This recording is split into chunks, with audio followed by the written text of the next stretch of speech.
Assalamualaikum warahmatullahi wabarakatuh.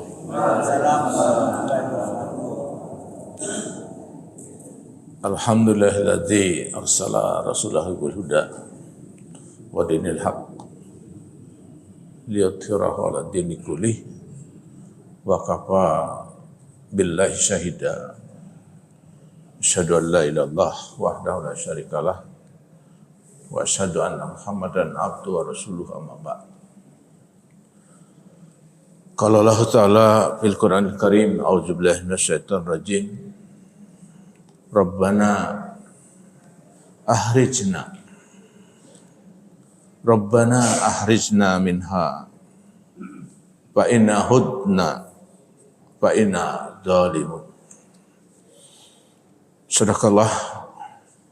Allahumma salli ala Muhammad wa ala ali Muhammad kama shallaita ala Ibrahim wa barik ala Muhammad wa ala ali Muhammad kama barakta ala Ibrahim innaka Hamidum Majid. Para ibu dan bapak jamaah Masjid Al-Ikhwan yang dimuliakan Allah. Alhamdulillah pada pagi hari ini kita akan berbicara tentang neraka berdasarkan Al-Quran dan Sunnah. Maka dengan ayat ini nanti ya kita mungkin akan jerak. Makanya kalau mau iman yang benar nanti. Kalau mau kafir yang benar. Karena ayat-ayat ini yang saya sampaikan nanti sangat-sangat yang harus diperhatikan. Sebagaimana diketahui ya bahwa dalam perjalanan Rasulullah Sallallahu Alaihi Wasallam ketika beliau Isra dan Mi'raj, beliau melintasi surga, beliau melintasi neraka. Khusus di neraka beliau diperlihatkan seseorang yang dibelenggu dengan tangan dan kakinya. Dibenamkan ke dalam cairan yang panas mendidih. Mereka menjerit-jerit kesakitan. Setelah dibenamkan, mereka ditarik lagi ke atas. Lalu kali ini dituangkan cairan logam yang mendidih, yang membara ke dalam mulutnya mereka. Itulah siksaan bagi orang-orang yang tidak percaya adanya Allah. Lalu Rasulullah SAW diperlihatkan juga siksaan bagi orang-orang yang meninggalkan sholat. Mereka mendapatkan siksaan yang menimpa kepala mereka sampai hancur. Kepala itu tumbuh lagi, lalu dipukul lagi, begitu seterusnya. Hal ini ditunjukkan oleh bunyi ayat dalam surat Al-Ma'un, fawailul lil musallin. Neraka wel buat orang yang sholat. Karena lalai. Jadi orang yang lalai dalam sholat, ini adalah para ulama menjelaskan, ada yang 3 bentuk. Pertama, orang yang menunda-nunda melaksanakan sholat, sehingga baru dikerjakan ketika sudah hampir berakhir waktunya. Yang kedua, orang yang melaksanakan sholat dengan tidak memperhatikan syarat dan rukunnya.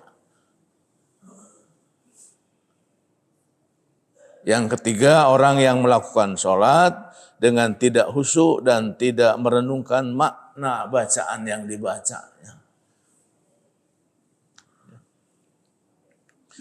Nah, ini sebagaimana hadis lain yang berbunyi dari Abu Hurairah radhiyallahu, Rasulullah SAW bersabda, sesungguhnya nanti tebal kulit orang kafir di neraka itu ialah 42 hasta. Jadi kalau 1 hasta itu 2,5 meter. 2,5 kali 42, berapa tebalnya itu? Tebal kulitnya. 1 orang. 1 orang. Kemudian ukuran orang yang kuat, yang besar, itu, maka nanti gigi satu orang itu sebesar gunung Uhud. Mungkin kita yang pernah umroh, haji, pernah melihat gunung Uhud, itu segitu besarnya. Nanti satu orang di sana giginya seperti gunung Uhud.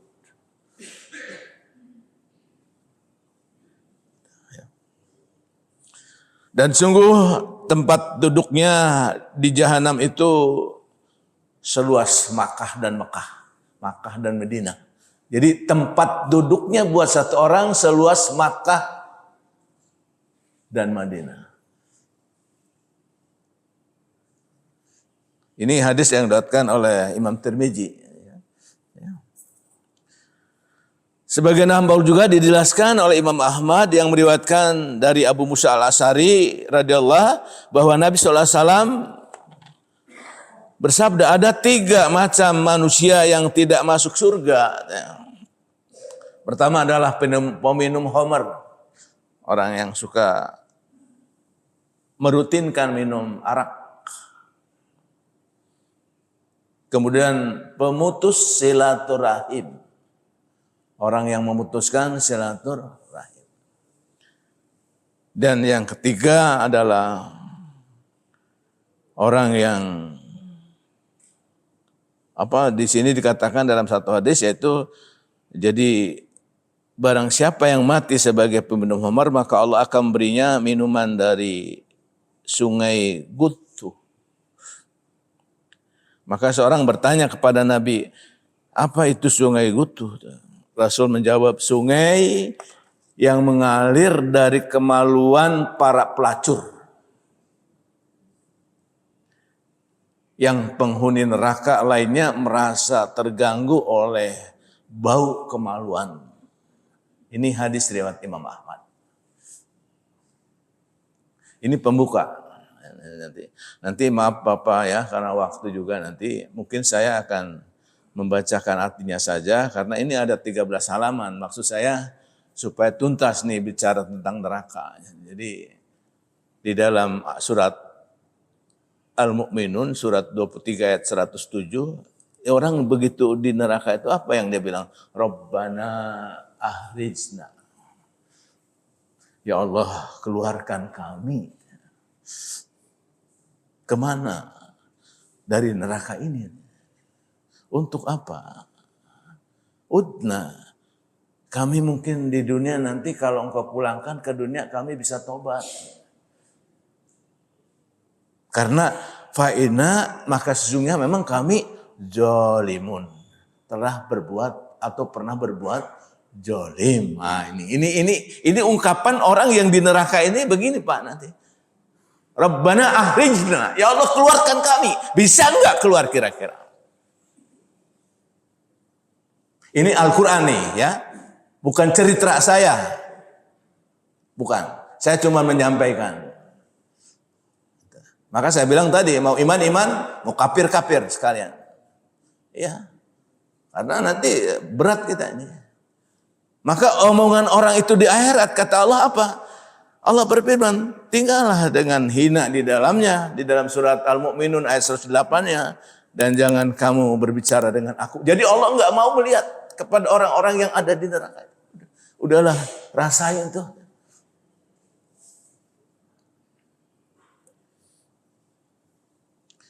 Kemudian dalam hadis Imam Muslim, idza adna, sesungguhnya azab yang paling rendah dari penduduk neraka katanya, itu adalah seseorang yang memakai kedua sendal dari neraka itu, kemudian otaknya kemudian melepuh. Pakai sendal, otak melepuh.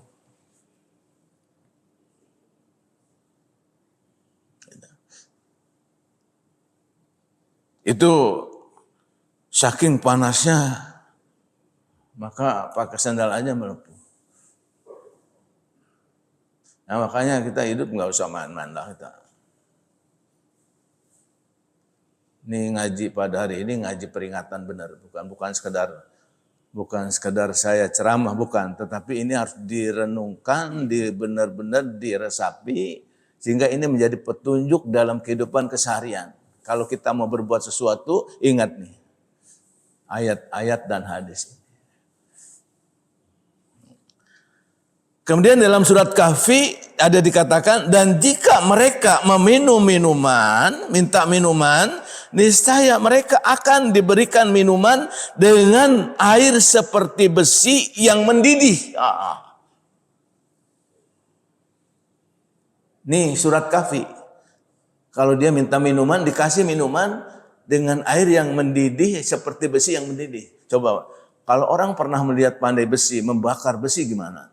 Ini air yang mendidih seperti besi mendidih. Kalau nggak percaya besok atau nanti kalau ibu bapak pulang ke rumah ada termos ya, seduh air, nggak perlu ditiup, langsung diminum dari gelas. Mampu nggak kira-kira? Itu buat contoh aja. Ini air dari besi mendidih seperti besi.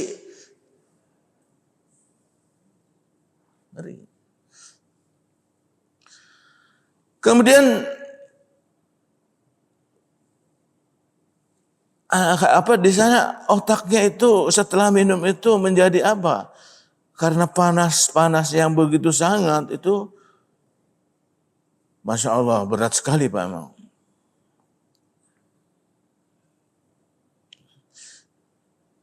Itulah istirahat yang paling jelek katanya.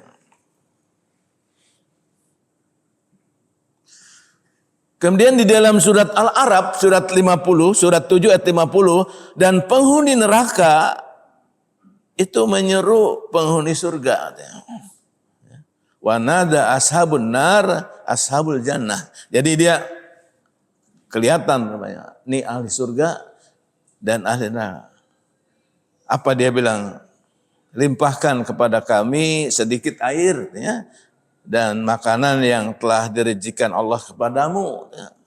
Apa penduduk surga bilang? Mereka penghuni surga menjawab, sesungguhnya Allah telah mengharamkan keduanya itu buat kalian, bagi orang-orang. Jadi bayangkan orang ngiler ngeliatin orang sedang makan, sedang minum, coba berikan katanya, nggak bisa, nggak dikasih. Ini cerita Quran surat Al-A'raf. Jadi dia ngiler ngeliatin orang di surga minum makan, coba dong kasih sedikit. Nggak ada, itu buat kamu haram.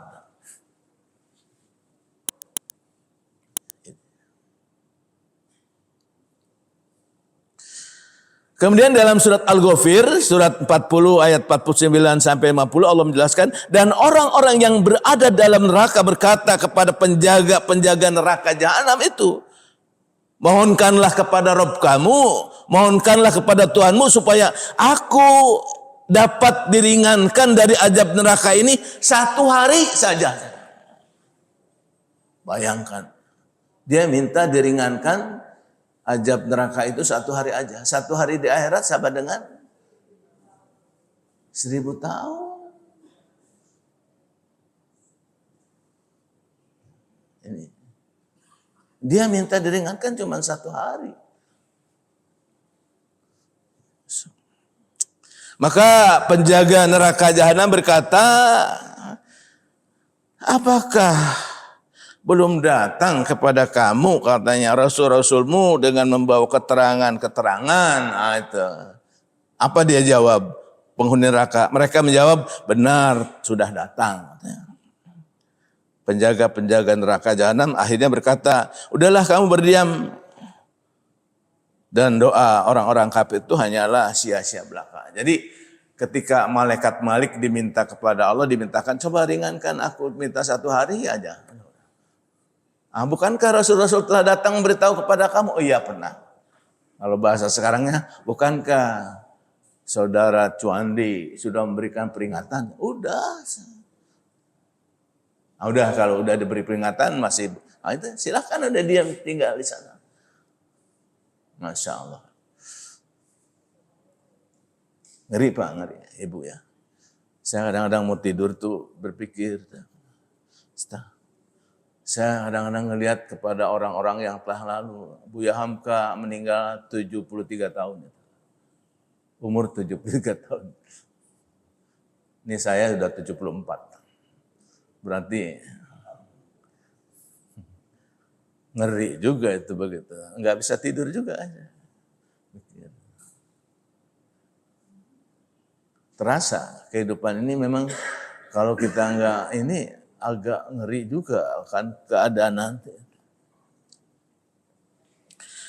Nah, kemudian para jamaah di dalam surat Az-Zuhruf ya, ada dijelaskan ayat 77 sampai 78, mereka berseru, "Hai malaikat Malik," katanya, di halaman 3 ya. "Hai malaikat Malik, biarkanlah Rabbmu membunuh kami saja." Jadi dia minta kepada malaikat Malik, "Udahlah aku dibunuh aja, enggak usah disiksa begini," katanya, minta. Sekalian udah dibunuh. Wah, bisa. Dia menjawab malaikat Malik, "Kamu akan tetap tinggal di sana, di neraka. Sesungguhnya kami benar-benar telah membawa kebenaran kepada kamu, tetapi kebanyakan di antara kamu benci pada kebenaran itu." Jadi orang yang benci kepada kebenaran, nah ini. Apalagi yang nangkepin ustadz, berarti nanti nih nerakanya di mana ini? Benci yang kepada kebenaran. Hadirin, hadirat yang dimuliakan Allah. Kemudian dalam surat Al-Hajj dijelaskan Pak, orang yang minta keringanan tadi, bahwa dalam surat Al-Hajj surat 22 ayat 47 Allah menjelaskan, sesungguhnya sehari di akhirat, sehari di Rabbmu adalah seperti 1000 tahun menurut perhitunganmu. Sehari di akhirat sama dengan 1000 tahun. Bayangkan. Tadi minta diringankan sehari.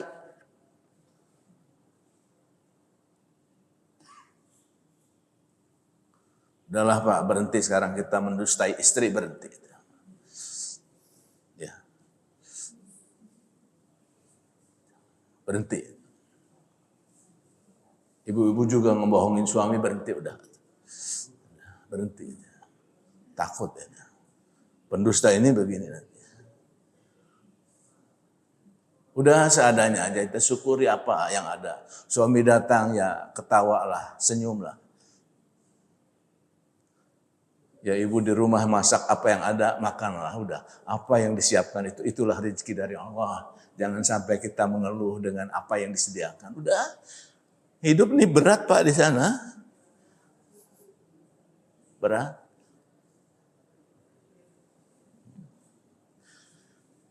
Kemudian dalam surat An-Naba ayat 24-25, mereka tidak merasakan kesejukan di dalamnya dan tidak pula merasakan mendapatkan minuman selain air yang mendidih dan nanah. Jadi mereka tidak mendapatkan penikmatan apapun kecuali air yang mendidih dan nanah yang diminum. Ada enggak kira-kira yang pernah minum nanah?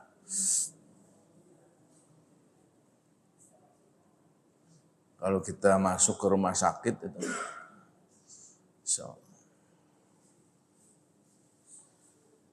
bayangkan itu, minum nanah apa? Kan bentuknya hijau, bau, diminum. Nanahnya nanah akhirat, bukan nanah dunia.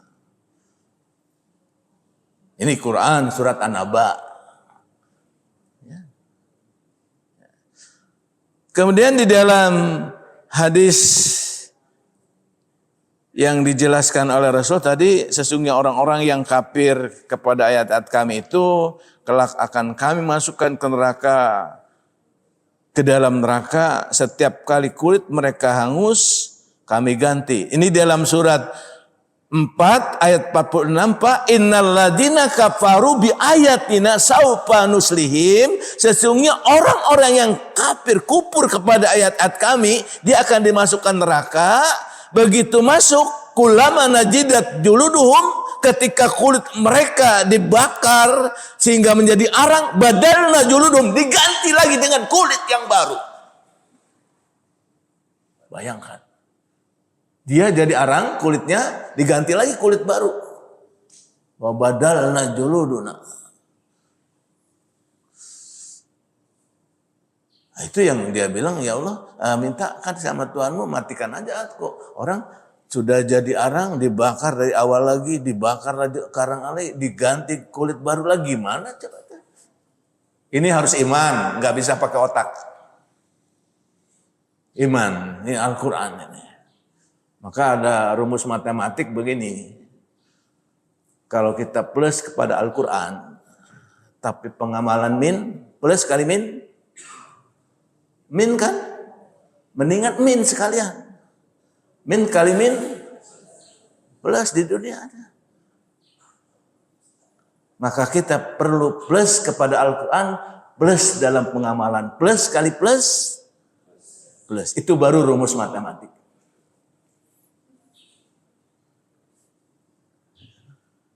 Ini.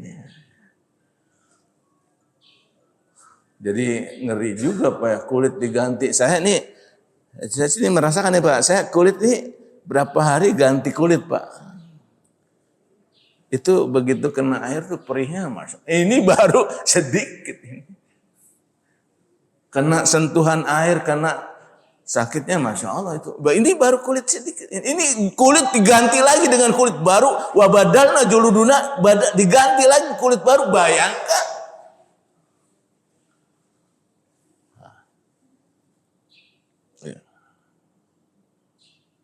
Kemudian nama-nama neraka itu banyak Pak. Ada namanya neraka Hawiyah. Hawiyah. Kalau orang Arab Hawiyan itu pacaran. Hawiyan. Maka dalam surat Al-Qari'ah dikatakan wa amaman huffat mawajinuhu fa umuhu hawiyah wa ma adraka ma hiya narun hawiyah. Ada nama neraka namanya Hawiyah. Kenapa dikatakan Hawiyah? Dalam tafsir Al-Qurtubi dikatakan karena disebut Hawiyah katanya tempat melempar itu orang-orang yang sengaja dilemparkan ke neraka jahanam dengan tidak ada pamitnya lagi. Dilempar. Nggak ada basa-basi. Dilempar. Itu neraka Hawiyah. Kemudian ada neraka yang namanya Ladho. Ini dijelaskan kalla idza ladho naja'na lisyawa. Ini dikatakan dalam surat Al-Ma'arij. Sekali-kali tidak dapat, sesungguhnya neraka itu adalah api yang bergejolak yang mengelupas kulit kepala. Jadi yang dicari oleh neraka Ladho ini kulit kepala. Jadi kalau orang motong kambing, motong sapi, itu kulit yang dicari. Kepalanya dikulitin. Ini neraka Ladho, khusus nyarinya kepala. Na'udzubillah min dzalik lah. Ya. Kemudian ada di sini dikatakan neraka Ladho itu memang dalam kitab Lisanul Arab itu dijelaskan karena dia bergejolak dan sangat dahsyat nyala apinya. Ladho. Ada juga namanya neraka Al-Hutamah. Itu dalam surat Al-Hutamah ada dikatakan kalla la yumbadanna fil hutamah. Wa ma atraka mal hutamah? Narullahil muqadah tattali'u alal ab. Jadi kalau di dunia merasa sakit hati mungkin sebentar cuman, tapi di sana Ladho dan Hutamah itu membakar ke dalam hati. Neraka Hutamah. Disebutkan Al-Hutamah kenapa? Ini dalam beberapa kitab Mu'jam Muqayyis dikatakan disebutkan Al-Hutamah karena dia benar-benar penghancur, ya, penghancur karena sifatnya yang menghancurkan dan dia melumat apapun yang masuk ke dalamnya, ke dalam dilumat hati. Bayangkan kita kadang-kadang ada jantung sakit aja sedikit kan rasanya ngeri Pak. Ini dilumat apa yang di dalam.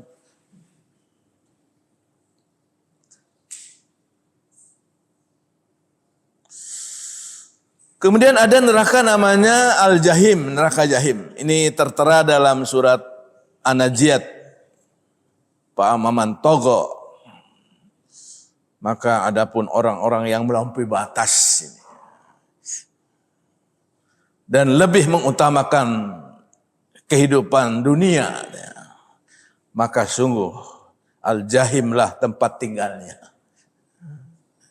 Disebut dengan Al-Jahim karena sifatnya yang sangat panas.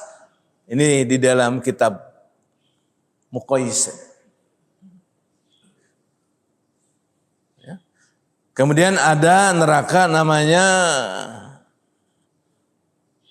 Jahanam. Tertera di dalam surat An-Naba, Inna jahannama kanat mirsada. Sesungguhnya neraka jahanam itu sebagai tempat mengintai bagi penjaga-penjaga atau mengawasi di neraka, menjadi tempat kembalinya bagi orang-orang yang melampaui batas. Mereka tinggal di dalamnya dalam masa yang lama sekali. Udah makanya kita apakah dalam ibadah apa, udah yang ada aja Quran dan hadis lakukan, jangan nyari-nyari yang enggak ada. Jangan mencari hadis yang doib, jangan mencari hadis yang maudhu, ya sudah yang ada, yang mutawatir, yang sahih, lakukan. Selebihnya dari itu mungkin tawakuf kita. Dari mulai takbir sholat, jangan dimain-mainkan sholat takbirnya. Sesuai dengan contoh Nabi, Shollu kama ra'aitumuni usolli, sholatlah kamu sebagaimana engkau melihat aku sholat. Takbir Nabi, hadzwa man kibai, sejajar dengan pundak. Ada yang tahta udunai, ada hadis ahad. Jadi takbir enggak usah, udah yang jangan ngada-ngada udah ya ibadah. Contohnya Nabi ibadah itu bukan ustadz contohnya. Ya. Tapi jangan dibahaskan atau diterjemahkan bahasa Jawa nih. Kata orang Jawa bilang, Shollu kama ra'aitu muni. Muni itu ucapkan. Usolli. Udah. Min takbir ila salam harus dari ruku. Saya baca buku The Power of Salah itu. Orang yang ruku mendahulukan kepala dulu. Atau ketika ruku dia langsung, itu bisa terkena sakit jantung. Itu dalam buku The Power of Salah yang dikarang oleh orang Mesir. Maka ruku itu sesuaikan yang dekat dengan tanah ya lutut. Secara ilmu olahraga juga begitu. Lepaskan yang lebih dekat kepada yang dekat. Ya, itu. Memang ada dua hadisnya, tapi saya ambil yang meletakkan tuh lutut dulu, baru tangan. Ada. Kita bisa pilih. Nah, kemudian para jamaah yang dimuliakan Allah, setelah jahanam, namanya ada jahanam, kemudian kenapa disebut jahanam? Dia adalah karena benar-benar seperti jurang yang sangat dalam. Jurang, Pak. Nanti dalam hadis ada dijelaskan, jurang itu dilemparkan batu 70.000 tahun, baru batu itu berbunyi. Bayangkan. Dilemparkan batu 70.000 tahun, baru berhenti. Jadi kalau Bapak Ibu dilempar ke Mekah kan ke Jeddah cuman 9 jam. Ini 70.000 tahun baru. Jadi kedalamannya itu memang nggak bisa diukur, Pak. Nggak bisa diukur. Sampai ketika nanti Allah bertanya, sudah penuh belum? Masih ada tambahan nggak? Masya Allah. Itu dijelaskan di dalam surat Al-Mudassir, Pak. Ada yang namanya neraka sakor. Jadi neraka sakor ini kelak aku akan memasukkan orang ke dalam neraka sakor. Dan tahukah kamu itu apa neraka sakor? Katanya neraka sakor itu adalah tidak meninggalkan dan tidak membiarkan yang menghanguskan kulit manusia. Dari mulai kulit ibu jari sampai kulit kepala itu menghanguskan. Neraka sakor. Terutama orang yang tidak sholat. Itu saya baca dalam surat Mudassir 42-43. Masalah kakum fis sakor. Qalu lam naku minal musholin. Apa yang menyebabkan kamu masuk neraka sakor? Karena kami dulu tidak melakukan sholat. Itu sakor. Yang diincar dari kulit bawah sampai kulit kepala. Ya. Nah, hadirin hadirat yang dimuliakan Allah, kemudian ada nama neraka lagi, neraka as-sa'ir. Bukan syair, bukan. Dan as-sa'ir. Ini tertera di dalam surat Al-Insyikok. Ya. Waman utia kitabahu wara'a duhrihi. Dan adapun orang yang nanti akan diberikan kitabnya dari belakang, itu dia masuk neraka syair. Mudah-mudahan ibu dan bapak dan saya diberi kitabnya dari depan. Mudah-mudahan. Insya Allah orang yang datang subuh, walaupun hujan mungkin deras, itu merupakan tanda nanti di hadapan Allah. Bahwa kami datang karena takut kepada Engkau ya Allah. Terutama takut dengan apa yang Kau janjikan neraka ini. Saya yakin orang yang dengan penuh rasa berjihad untuk ke masjid waktu subuh ini akan lebih baik kehidupannya dengan dunia yang ada sekarang.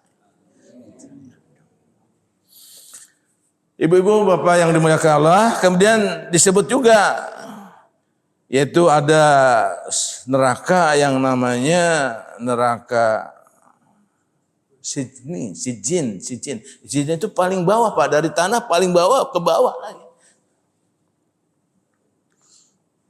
Itu sifat neraka. Kalla inna kitabal fujara lafi sijin. Jadi di dalam surat Al-Mutaffifin ayat 7 dikatakan sekali-kali jangan begitu katanya. Sesungguhnya catatan orang yang durhaka benar-benar nanti tersimpan di dalam sijin, tanah yang paling bawah. Sekali lagi Pak, Ibu ya, ini Al-Quran yang saya sampaikan. Saya tidak main-main. Tidak main. Jadi jangan coba-coba kita, apa ya istilah dulu, very koloso itu. Udah mah, jangan. Udah. Disebutkan dengan sijin, ada sijin itu penjara Pak. Neraka, orang dimasukkan, ditutup, dikunci, panas, nah. Sijin namanya, penjara. Maka ketika Yusuf berkata dalam satu ayat, asijnu ahabba ilai. Aku lebih suka penjara daripada. Benar, karena Yusuf minta di penjara juga. Maka jangan minta di penjara. Kalau minta dikasih.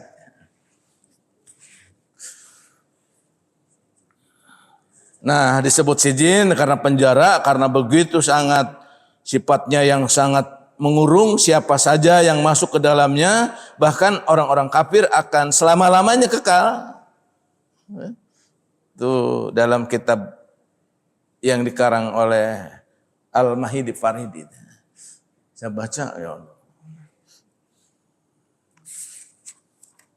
Hadirin hadirat yang dimuliakan Allah, itu baru sifat-sifat yang sedikit Pak. Ada sifat lagi di halaman 6 nanti, ada sifat-sifat neraka itu. Ada yang sifatnya adalah seperti dikatakan dalam surat Al-Muluk itu, walilladzina kafaru birabbihim azabat jahannama wa bi'sal masir. Jadi tempat yang paling jelek, bi'sal masir itu tempat yang paling jelek untuk kembali.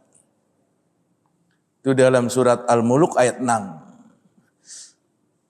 Kemudian ada juga bi'sal qoror, seburuk-buruk tempat kediaman. Maka dalam surat Ibrahim ayat 29, jahannama yaslaunaha wa bi'sal qoror. Qoror, qop bukan kap. Kalau pakai kap, kolor. Qop, qoror.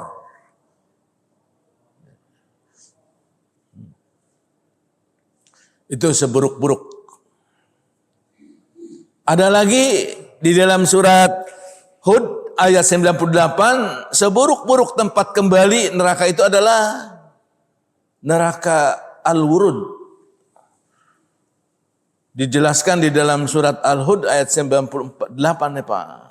Yaitu mereka masuk, ini adalah nerakanya buat Fir'aun dan orang-orang yang setipe dengan Fir'aun.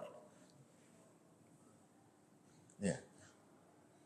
Fir'aun itu kan tirani Pak, bukan nama orang. Dan Fir'aun berjalan di depan, yaitu di depan kaumnya di hari kiamat nanti, lalu membawa mereka masuk ke dalam neraka. Neraka yang itu adalah seburuk-buruk tempat yang dimasuki. Namanya Al-Wurud. Maka di dalam surat Al-Maryam ya, ayat 71 itu, wa in minkum ila wariduha. Setiap kita ini Pak pasti masuk neraka. Pasti. Karena di sininya wa in minkum ila wariduha. Wariduhanya itu isim fa'il. Jadi orang pasti. Cuman nanti dalam tafsir saya baca, orang yang masuk ke neraka itu tergantung dari amal yang dia lakukan. Kalau dia nanti masuk neraka, tetapi ketika melewati neraka ada yang bersifat begitu, dia akan bisa dingin seperti ketika Nabi Ibrahim dibakar. Jadi sifatnya memang bisa ada yang mengatakan kalau Buya Hamka memang mendatangi warid itu, tapi jadi dingin. Ada yang maka tergantung amal nanti, tergantung amal. Warid itu. Kalau Fir'aun kekal ya. Kemudian ada lagi yang dikatakan lembah kebinasaan, ya, yaitu neraka yang dijelaskan oleh Allah dalam surat Ibrahim ayat 28. Darul Bawar. Ya. Dalam surat Ibrahim, tidakkah kamu memperhatikan orang-orang yang telah kamu menemukan nikmat Allah dengan ingkar kepada Allah dan menjatuhkan kaumnya ke dalam neraka kebinasaan. Jadi orang-orang yang menukar nikmat Allah. Maka saya mohon, apapun yang Bapak terima, Ibu terima, makanan, minuman, syukuri. Hadza min fadli Rabbi. Itu semuanya karunia dari Allah. Jangan ada perasaan. Insya Allah, la in syakartum la azidannakum wa la in kafartum hina ajab. Kalau kamu bersyukur, kami tambahnya. Tapi kalau kamu kufur, azabku sangat pedih. Ya. Kemudian ada di akhirat itu ada yang khusus Pak, negeri Darul Fasikin. Kampung-kampung orang fasik. Jadi kalau saya Klaten ini Pak, ke Irian, ke Papua, itu ada kampung Jawa, ada kampung Bugis. Nah di Cirebon juga ada kampung Arab. Jadi ada kampung-kampung. Nah di sana ada yang namanya Darul Fasikin, khusus orang-orang fasik. Orang fasik itu apa? Dia ngerti tapi melanggar. Dia tahu itu nggak benar, tapi dilanggar. Fasik. Maka dalam surat Al-Hasr dikatakan wala takunu kalladzina nasullaha. Jangan kamu seperti orang-orang yang melupakan Allah. Itu orang Fa'ansahum anfusahum ulaika humul fasikun. Itulah orang yang merupakan Allah, merupakan orang yang fasik. Surat Al-Hasyr ayat 19. Surat 59. Fasik. Orang yang merupakan Allah. Nah, tempat tinggal yang buruk lagi ada dikatakan di dalam surat Al-Ghafir, surat 40 ayat 52 ini. Namanya su'ul dar. Dar itu kampung, sejelek-jelek kampung. Dan hari ketika permintaan maaf tidak berguna lagi, orang-orang yang zalim dari mereka mendapatkan laknat dan tempat yang sangat buruk. Ada lagi nama sifat neraka itu adalah asfala safilin. Itu dalam surat At-Tin, surat 90, surat At-Tin ya, surat Tin ayat 5. Summa rodadnahu asfala safilin. Aspal. Kerjaan aspal kan dilindes. Paling bawah. Jam berapa Pak? Udah. Jadi mudah-mudahan nanti Bapak bisa langsungkan nanti ya, luasnya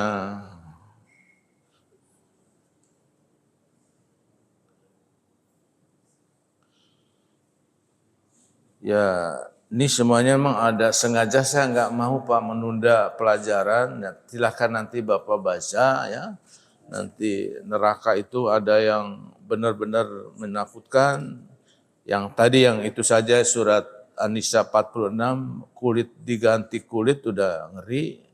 Nanti ada sifat-sifat neraka banyak dalam hadis yang Nabi sampaikan di sini. Bahwa tempat duduknya orang di neraka itu sejauh Mekah Madinah. Giginya Pak satu orang tuh jadi seperti gunung Uhud.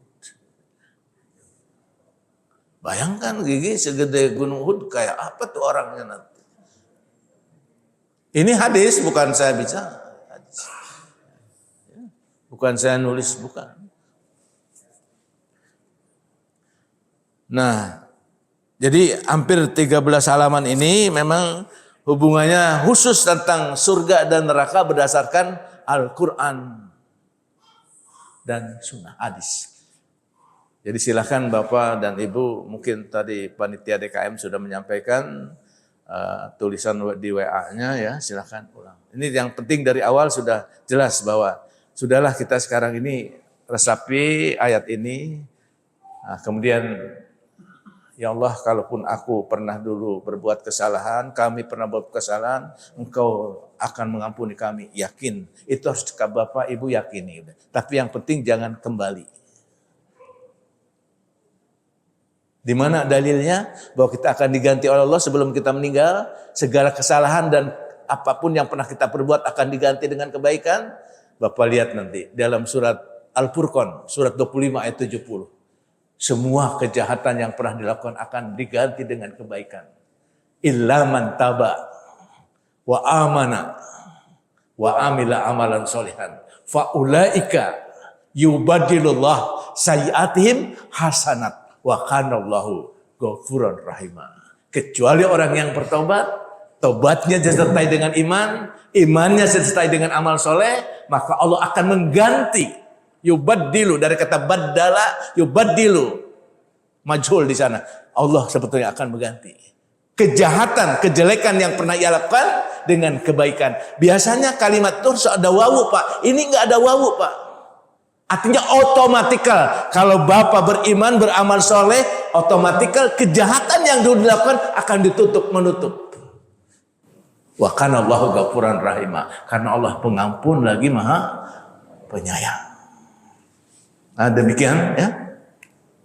Mudah-mudahan apa yang saya sampaikan pada hari ini buat peringatan saya juga ya. Dan kita semuanya. Demikian Ibu dan Bapak yang saya muliakan. Mudah-mudahan materi pada hari ini yang tidak sampai selesai 13 karena waktu ya. Semoga bisa dimanfaatkan nanti di rumah dengan kiriman WA-nya ke masing-masing WA-nya. Dan kurang lebihnya saya mohon maaf. Apa yang saya sampaikan tadi kurang berkenan. Kalau ucapan saya mohon dimaafkan. Jangan saya dituntut di mahkamah Allah. Saya nggak bakal mampu. Maafkan saya dan saya memaafkan ibu dan bapak semuanya. Semoga Allah mengampuni kita semuanya. Aku lu qouli hadza wa astaghfirullahaladzim. Wassalamualaikum warahmatullahi wabarakatuh. Waalaikumsalam.